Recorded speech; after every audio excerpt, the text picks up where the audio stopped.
নমস্কার, কেমন আছো সবাই? আশা করছি সবাই ভীষণ ভালো আছো আর আমরাও ভীষণ ভালো আছি। আমি সুমি। আজকে আমার আরও একটি নতুন ব্লগে তোমাদের অনেক অনেক স্বাগত জানাই।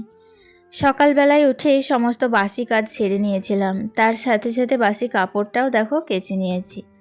ভীষণ গরম ধরেছে জানো তো সকাল থেকে, চারপাশটা মেঘলা মেঘলা, তোমরা বুঝতে পারছো, অথচ কেমন একটা ভ্যাপসা গরম কিন্তু লেগেই আছে। তাই জন্য কাপড়টা কাচতে গিয়ে আমি কিন্তু গায়ে একটু জলও দিয়ে দিয়েছিলাম। এখন ছাদে এসেছি, আর ছাদে এসে দেখি আমার স্থলপদ্মের গাছটাতে আবার মিলিবাগ ধরেছে।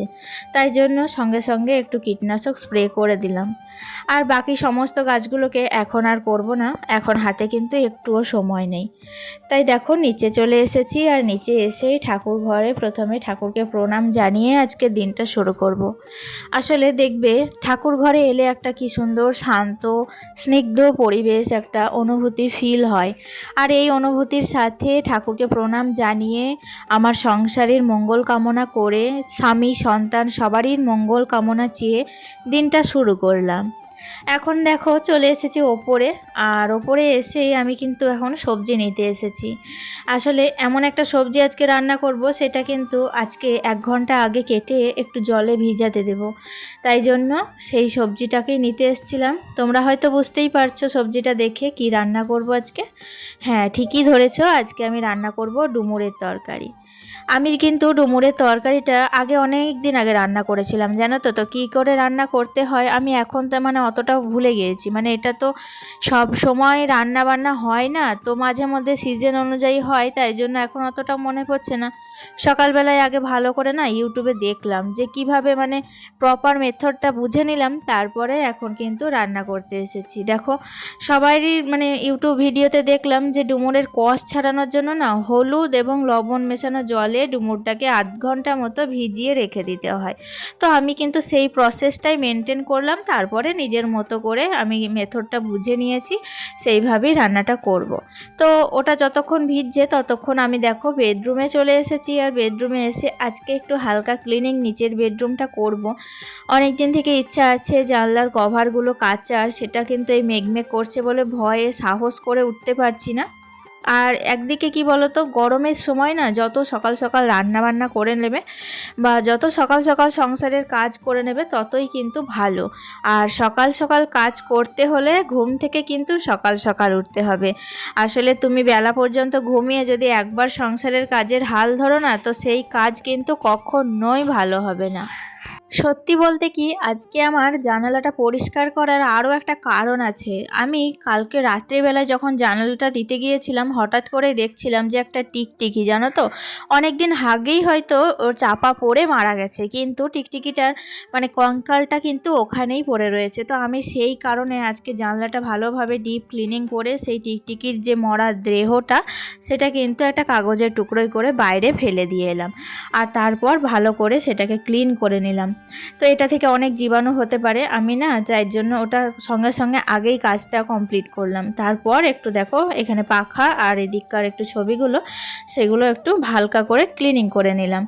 যাই হোক, দেখো মোছামুছির কাজ সমস্ত কমপ্লিট করে বিছানার চাদরটাকে ঝেড়ে নেব, কারণ ওই যে মোছামুছি করলাম বিছানার ওপরে চেয়ার রেখেছিলাম, তো তাতে একটু ধুলোবালি পড়েছে, তাই জন্য ভালো করে বিছানার চাদরটাকে ঝেড়ে আবার নতুন করে বিছানার মধ্যে পেতে দেব। আর আমি খুব জোরে কিন্তু ফ্যানটাকে চালিয়ে দিয়েছি, কারণ আমি কাজ করছিলাম ঠিকই, প্রচণ্ড গরমও লাগছিল আমাকে, চারিদিকে চেপে ধরেছে, এতটাও গরম ভ্যাপসা কি বলবো। আর বৈশাখ মাস শেষ হয়ে গেল, আজকে তো জ্যৈষ্ঠ মাসের দ্বিতীয় দিন, তাই না? আর জ্যৈষ্ঠ মাস পড়া মানেই কিন্তু প্রচুর পরিমাণে গরম ধরানো। যাই হোক, বিকেলের দিকে বৃষ্টি হওয়ার কথাও রয়েছে।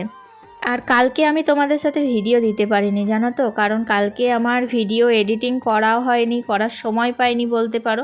তাই জন্য ভিডিওটা আর আমি আপলোড করতে পারিনি। আর যতক্ষণে আপলোড করার সময় ছিল, ততক্ষণে আপলোড করতে গেলে আমার কিন্তু ভিডিও রিচটা কমে যেত, সেই কারণে আমি সাহস করে আর পরে আপলোড করিনি। আজকে তোমাদের সাথে একেবারে কিন্তু ভিডিওটা আমি শেয়ার করছি। তো আজকের ভিডিওটা কিন্তু কি বলো তো, আমার আগের দিনের ভিডিও শ্যুট করে রেখেছিলাম, তো ভয়েস দিচ্ছি কিন্তু আজকে। যাই হোক, তোমরা একটু ম্যানেজ করে আজকের ভিডিওটা দেখে নিও প্লিজ। আর দেখো সব শেষে ঘরটাকে ভালো করে ঝাড়ু দিয়ে নিয়েছি। আর ওদিকে ভিজিয়ে রেখে গিয়েছিলাম না ডুমুরগুলো, কষগুলো কিন্তু ভালোই ছেড়েছে। তারপর আবার ফ্রেশ জল দিয়ে 2-3 বার ধুয়ে দেখো প্রেসার কুকারে 2 থেকে 3টে সিটি দিয়েছিলাম। আর এত সুন্দর সিদ্ধ হয়েছিল যে কি বলবো। ততক্ষণে কি বলতো, আমি এদিকে ডুমুরের সাথে যে আলুগুলো দেবো সেই আলুগুলোকে একটু ভালো করে কষিয়ে নিয়েছি। তারপরে ডুমুরের যে মশলা দেবো সেই মশলাটাও পেস্ট করে নিয়েছি। তারপর ডুমুরটাকে জল ঝরিয়ে এখন দেখো ডুমুরটাকেও কিন্তু আলাদা করে ভালো করে কষে নেব। তারপর মানে যেমন প্রত্যেক দিন রান্না করি, মশলাটাকে কষে ডুমুর আর আলুটাকে ভালো করে মশলার সাথে আরও একবার কষে জল ঢেলে দিলেই কিন্তু মাখা মাখা করে ডুমুরের তরকারিটা নামিয়ে নিলেই রান্না কমপ্লিট। আর তার সাথে লাস্টে দিয়েছিলাম একটু ওই যে আমার হোমমেড গরম মশলা। এটা কিন্তু প্রত্যেকটা রান্নায় দিলে এত সুন্দর টেস্ট আসে তোমাদের ধারণার বাইরে। তোমরা কিন্তু ইচ্ছা করলেই আমার এই হোমমেড গরম মশলাটা তোমরা নিজেরাও বাড়িতে বানাতে পারো। আমার অন্যান্য ভিডিওতে কিন্তু এই হোমমেড গরম মশলার রেসিপিটা দেওয়া আছে, তোমরা চাইলে দেখে নিতে পারো। জানো তো শীতকালে আমাদের কাজ করতে ভীষণ কষ্ট হয়, যেমনটা এই গরমকালেও কিন্তু আমাদের কাজ করতে ঠিক তেমনটাই ততটাই কষ্ট হয়। যখন শীতকাল থাকে তখন কিন্তু আমরা বারবার ভাবি যে গরমকালটা এলে মনে হয় একটু রেহাই পাবো। আবার দেখো এখন কিন্তু গরমকাল, এখন মনে হচ্ছে সেই শীতকালের আবহাওয়াটা যদি থাকতো আমরা হয়তো একটু স্বস্তি পেতাম। তাই আমরা কিন্তু সব সময় একটু সুখ একটু শান্তির খুঁজে বেড়াই, কিন্তু সেই সুখ শান্তিটা না সব সময় থাকে না। এগুলো হচ্ছে ক্ষণস্থায়ী, কখনো হাসি কখনো কান্না, এই নিয়েই কিন্তু আমাদের জীবন। আর এই সব কিছু মানিয়ে যে নিতে পারবে সেই কিন্তু একজন সফল ব্যক্তি। যাই হোক, দেখো তোমাদের সাথে কথা বলতে বলতে আমার গ্যাস ওভেনটা ভালো করে মোছা হয়ে গেছে। আর অনেক দিন থেকেই ভাবছিলাম যে আমাদের এই নিচেতলা সিঁড়িটা একটু পরিষ্কার করব, তো হয়েই উঠছিল না। তাই জন্য আজকে দেখো রান্নাবান্না কমপ্লিট করে নিয়েছি তাড়াতাড়ি। আর এখন এই সিঁড়িটাকে একটু ভালো করে মুছে নিলাম, তার সাথে আমার বেডরুমটাকেও একটু মুছে নিলাম।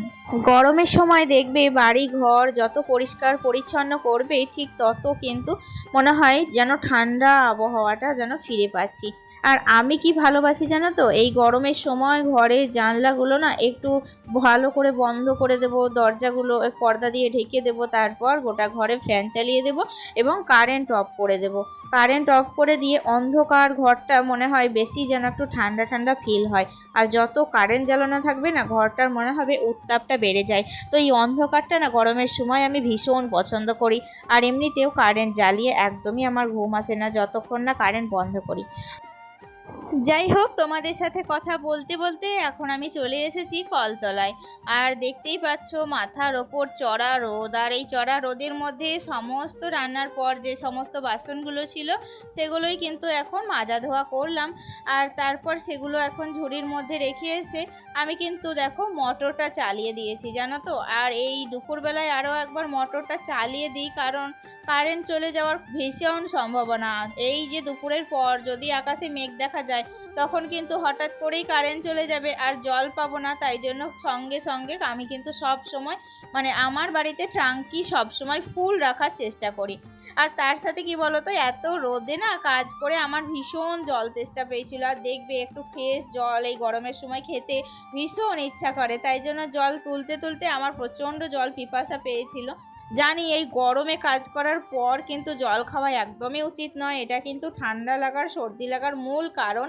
কিন্তু কি করব, নিজেকে সামলাতে না পেরে আমি কিন্তু অল্প একটু জল খেয়েও নিয়েছিলাম।